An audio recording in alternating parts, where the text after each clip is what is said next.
Okay, Alice, you handled the pack of zombie dogs like a professional, but you're out of bullets and there's one dog left. What are you gonna do? What security course taught you to do that?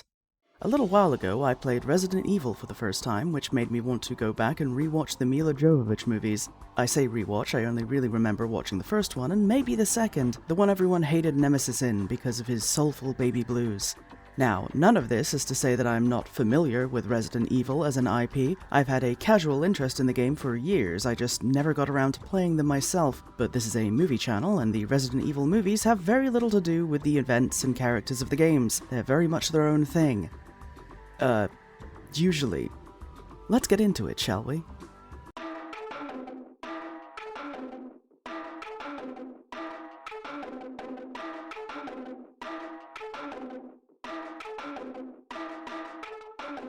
If you enjoy this video, don't forget to like, subscribe, and hit that bell icon to stay up to date on all future uploads. We begin with an opening narration by Jason Isaacs explaining that the Umbrella Corporation is more far-reaching than Amazon, with its tendrils in everything from politics to technology to medicine, and 9 out of 10 households using their products. Unfortunately, you need a lot of blood, sweat, and suffering to make the kind of wealth Umbrella has, so it's also secretly doing military contracts, illegal genetic experimentation, and viral weaponry. Deep inside a super-secret lab facility, evil nerds are doing evil nerd things when a mysterious someone yeets a danger tube, releasing a deadly virus on everyone working here. Because I'm supposed to believe that a lab working with viral weaponry doesn't have a closed system or negative pressure rooms to keep contamination at a minimum, but it's Resident Evil and stupid outbreaks happen all the time. Thanks to this, the security systems lock everyone in, trapping people with the released virus, destroying the lifts, and drowning these poor sods with the fire suppression system because it's a sealed room and the water cannot drain. Wait, so they do have the ability to create a sealed environment and this still happened? Whatever. The last thing we see from this particular sequence of events is a woman getting her head taken off when she tries to crawl out of the lift, and it moves. Quite purposefully, I might add. The cameras are tracking everything, and someone seems to be responding to escape attempts. Certainly not a creepy child AI overseeing this nightmare. We now cut to naked Milla Jovovitch in a very spacious shower. She passed out when the house security measures kicked in and thankfully didn't hit her head on the way down, but she's suffering from a spot of amnesia, which the film doesn't explicitly tell you right away, instead showing her investigate the lavish bedroom like she's never seen it before and is trying to figure out how she got here. The neat part of this scene is when she sees a note reading "All your dreams will come true" and writes the same thing to see if the handwriting matches. I don't know, I just liked this. Also, I'm a little embarrassed that it only occurred to me on this rewatch that no one ever says her goddamn name in this film. Moving on, there's a locked drawer full of high-end weaponry, someone laid a red dress out for her, and there's a framed photo of her in a wedding dress with some guy. She's accosted by a completely different guy when she tries to go outside, dragging her back into the mansion, just in time for a group of mercenaries to bust through the windows, flashbang them, and demand a report from Alice. The guy is Matt Addison, a Raccoon City police officer who just transferred. No, this isn't Spencer Mansion. These are not the Arklay Mountains. The facility is not the Arklay Labs. But it is an underground facility full of bioweapons located in the vicinity of a place called Raccoon City. Creative license. Anyway, you want to know what this obvious cleanup crew of special operators does next? They bring the cop with them on their mission to enter the Hive facility as like a prisoner or something. There is no good goddamn reason to do this other than the plot demands it. As far as they're concerned, he's just a guy. He doesn't need to see all the dangerous secret shit Umbrella, their employer, is doing down there. Not that these chucklefucks know what they're walking into, they think this is just the system's gone haywire and murderous. Because this is Umbrella, and everything is an experiment. Point is, they could have just handcuffed this man to a radiator or something and come back for him afterwards. Taking Alice with them makes sense since she's clearly part of Umbrella somehow if they're demanding a report from her. Yes, remove your gas masks, let the weaponized virus into your bodies. Not that it being airborne actually matters beyond killing the facility personnel, it only affects these guys when they get bitten or scratched. Regardless, our team of gun-toting corporate janitors drag Matt and Alice down to the facility with them. Alice's memory loss is a side effect of the mansion's defenses activating, which included a knockout gas, and she'll regain her memories over time. The team consists of 1, Rain, Kaplan, Medic, JD, and 2 guys credited as Commando 1 and Commando 2, because we needed some extra cannon fodder. There's an underground rail line connecting the mansion to the Hive facility, so the team gets it up and running, and This is Spence, not Spencer, and seeing him trigger some memories for Alice, namely getting married to him, and looking at her wedding band reveals property of Umbrella etched on the inside. Spence is also suffering from amnesia, so he's just as useful as Alice. Arriving at the facility, our team of experts do not leave Matt handcuffed to the inside of the train, but continue bringing him along. At least the train car would have been a secure location to leave him. It's just baffling to me that the plan was apparently to drag him around with them for the entire mission. He serves no purpose to their mission. He might as well be cargo. And yes, I know what happens to him, but that doesn't make it logical for the team to bring him with them at the time. All I'm saying is if you've seen the movie, leaving him on the train car would have allowed what happens to him to happen without it being weird that he's here. Anyway. Alice demands to know just what the hell is going on, and one lays it out pretty explicitly. Her and Spencer are in a fake marriage, they were security for this secret entrance to the Hive, and they all work for Umbrella except for Matt, who again, shouldn't be here. Shit has gone sideways, and they are here to clean it up. Cool. Just a tiny issue with that. The Hive has an operational AI called the Red Queen, modeled after the head programmer's daughter, who is feeling very homicidal. That's why the team is here, to shut her down, since they think she's the only problem they're dealing with. Little do they know, they're in a Resident Evil movie. Alice is offered a jacket by her fake husband, her fuzzband, if you will, and gets flashes of them absolutely going at it in ways that feel very voyeuristic, as the focus is almost entirely on her face and the sound she made, rather than anything to do with the man she was actively having sex with. What am I getting at? I'm just saying these particular flashbacks don't feel like something she's remembering, so much as it's an excuse to sexualize her to the audience when we already had her naked in a shower. On one hand, the sexualization of women in movies was extremely rampant around this time. On the other hand, her husband was the director, and if I could make a movie to show off my wife / super special awesome original character Do Not Steal, I probably would, if she was comfortable with all that. And to be fair, Michelle Rodriguez's character is not sexualized in the same way. Take what you will from that. Anyway. Hello, Morgan from the audio editing process here. It's warm and my fans are on, so enjoy Microsoft Georgia's voice when I tell you that Milla Jovovitch and the director Paul W.S. Anderson were not together at the time. They only started dating after the movie. I don't know how to feel about that now. Goodbye.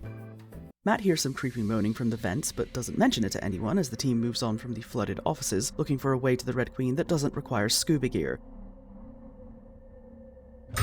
Fuck you, movie. The Goober Gang progresses through a misty storage area that isn't on their map, full of big metal storage pods that seem to hold something upsettingly organic, and rather than drag its feet, the movie actually skips to the team arriving just outside the Red Queen's mainframe. It is here where we get the scene this movie is arguably most famous for, the laser hole. See, there's a hallway connecting the security checkpoint to the mainframe, which looks perfectly normal, right? Incorrect!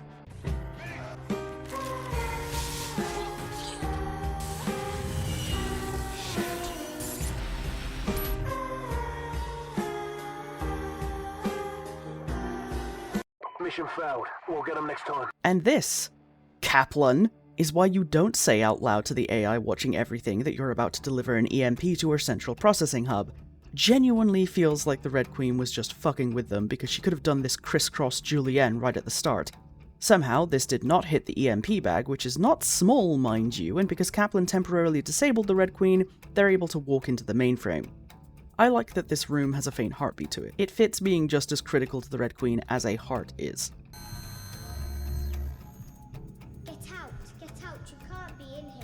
She tries to convince them that turning her off is a terrible idea, but since she offers exactly nothing in the way of actual points beyond it'd be so awesome and it'd be so cool if you didn't do that, Kaplan pulls the plug anyway, leading to this moment. You're all going to die down here.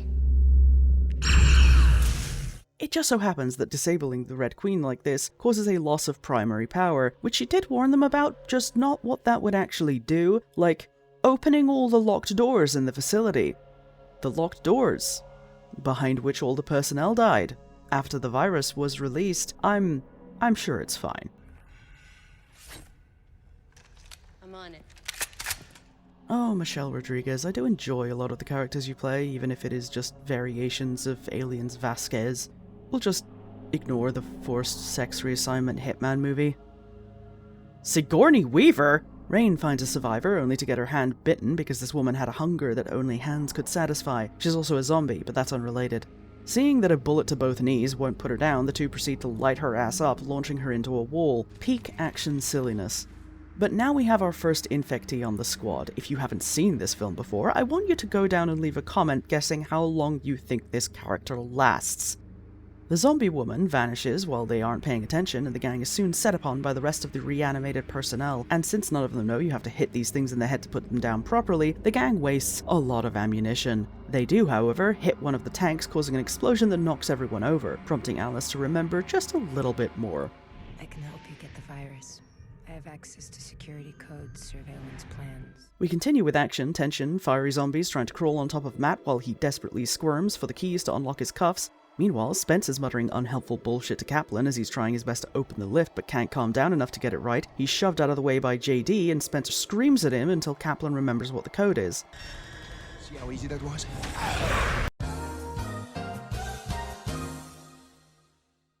And this is why you should be nice to people under pressure. The karma zombies will hear you talking shit. In trying to reach for JD, Rain gets bitten again, on the forearm this time, and surely she's going to kick it in the next few scenes, right? Anyway, the gang has a nice little breakdown once they're away from the horde. We see a licker emerge from one of the pods, and Alice starts going free range through the labs. She comes across the kennels that used to hold the Doberman puppers Umbrella was running tests on, all of which seem to have chewed their way out of their cages, which I would say is the exact opposite of a good sign. They really just slathered some red slime on that dog, huh? But our girl doesn't have a weapon. She's in a thin red dress, combat boots, and a jacket, so how is she going to get out of being attacked by a vicious zombified dog? By running into another room and closing the door, only to get attacked by a human zombie. Well, rest in pieces, girl. Do they teach security personnel to kick like that? She did it so hard it killed the zombie. Regardless, she gets the gun off him, only for the dog to jump through a window, which I thought was a cute nod to how you encounter zombie dogs in the game, at least. This movie really isn't a great adaptation of the source material so much as it's an alternate universe fanfic, populated by someone's OCs, sometimes interacting with canon characters, and you know what? I love that for you, Mr. Anderson, at least these are fun to watch. Case in point, Alice closes the door on that dog again, and is confronted by the rest of his pack outside. Not to worry, she has a gun now, so she quickly dispatches them all until the gun is empty. One tiny problem. That first dog is still there. No bullet, no problem. Feet are forever.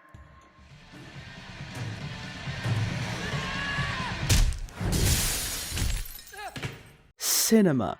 Meanwhile, Matt Tholomew searches the now empty offices and is attacked by his zombified sister Lisa. He's promptly saved by Alice clubbing her over the head, a flashback revealing Lisa was the person she spoke to about exposing what was happening at Umbrella. Not that she tells him that, she doesn't know how it all ended up turning out like this, so telling him, "Oh yeah, I'm the one your sister trusted," is probably not the move right at this moment. They join back up with the rest of the Goober gang, and since the way they came is now flooded with zombies, Alice decides to turn the Red Queen back on. Bold move to restore the AI you forcibly shut off on the slim chance she'll feel like helping, but I don't hear any better ideas. Luckily for them, the Red Queen is at least forthcoming about what they're dealing with, explaining that the T-Virus was a medical breakthrough with incredible military applications. Yeah, I'm sure it was. Miss Queen explains that she killed everyone off because the T-Virus escaped into the ventilation, and she has no interest in letting the infection get out, clarifying that a single bite or scratch from a zombie is enough to turn you.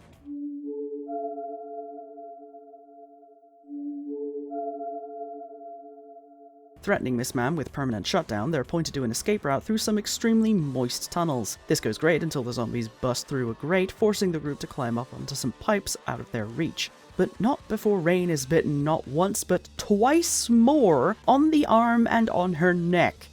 And she's still going. Kaplan also got bit in the leg, so if you're keeping track, he got bit just now, and Rain was first bitten fucking forever ago at this point.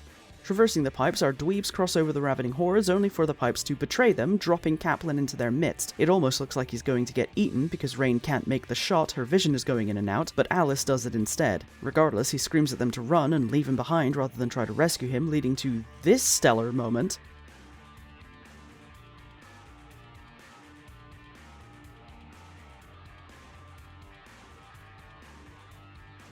What was the point of that? You could have just revealed it later. The immediate fake-out is such a bizarre choice. What the hell?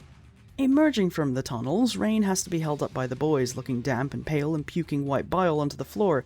She's doing less than ideal. Not that we can focus on that, as Alice has a damn near lucid dream level flashback about all the testing being done, allowing her to remember that there's an antivirus. She finally reveals that she was Lisa's contact to Matt, which goes over super well since she still can't remember what happened to cause this, and then Spence, the husband, has his own super flashback, revealing that he was listening to Alice's conversation with Lisa about betraying Umbrella and exposing their crimes to the world. To which he reacts by fucking her into next week, writing the note about all her dreams coming true, and flinging the vial at the beginning that started this whole mess. At least he didn't overreact.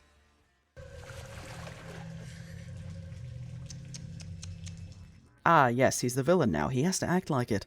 Holding everyone at gunpoint, Fuzzbund is too busy gloating to hear a zombie rise out of the water behind him and bite his ass. He still leaves them all behind, but at least they now know where to find the antivirus. It's on the train where they first found him. Fuzzbund dies to his own hubris, killed by the liquor we saw on the loose, and Red Queen gives the three in the lab an ultimatum: kill Rain and she'll let them out. Can't let the infection escape even if the antivirals are right there, since this far along there's very little chance it'll actually do anything for her. Alice refuses to do this, smashing the screen Red Queen is using to talk to them. Well, guess they're gonna die in here. Cap? Never mind. See how this could have been a reveal if they hadn't told us that he was still alive? Anyway, they run to the train, Alice finalizes her divorce with an axe to the head, and Kaplan gets the train running. Everyone who needs to gets a shot of the antivirals, and Alice is especially tender with Rain, reassuring her with a little touch to her jaw that she isn't going to be one of those things. Not that I'm insinuating anything, I would never. It's just that Alice also gets visibly emotional when there's a momentary lapse of consciousness that makes her think Rain might have died, despite their best efforts. Thankfully, she comes to before Alice pulls the trigger. I can kiss you, bitch. I mean, you could. Despite its name, however, the liquor is extremely homophobic and interrupts this moment of relief to claw its way into the train, scratching Matt in the process. I'm sure that won't cause problems down the line. Good night, sweet prince. The liquor gets inside, takes a few to the dome piece, knocks Alice off her feet, and promptly gets railed by way of some pipes. In the middle of all this, Rain turns into one of those things, gets her brain pan ventilated, and the liquor is dropped onto the train to its death.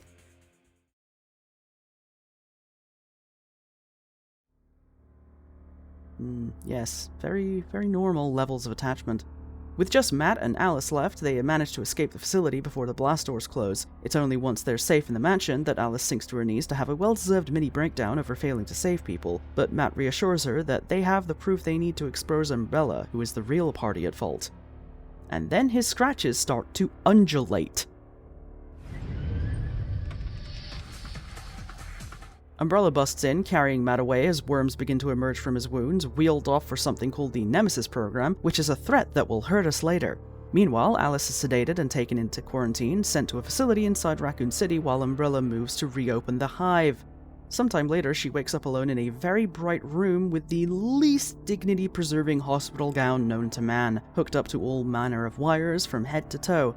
I mean, this thing does absolutely nothing. The whole pussy is just out in the open, zero coverage, not even a lip.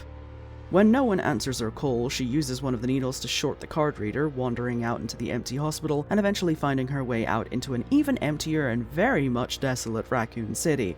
Yeah, I don't think they contained it. You know what, sure, this did spawn at least 5 more movies, so the sequel bait wasn't for nothing.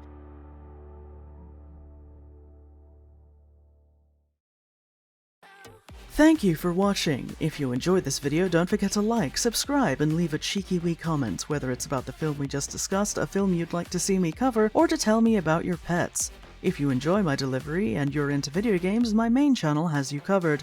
Don't forget to drink water, take your medication, be kind to yourselves, and I will see you all next time.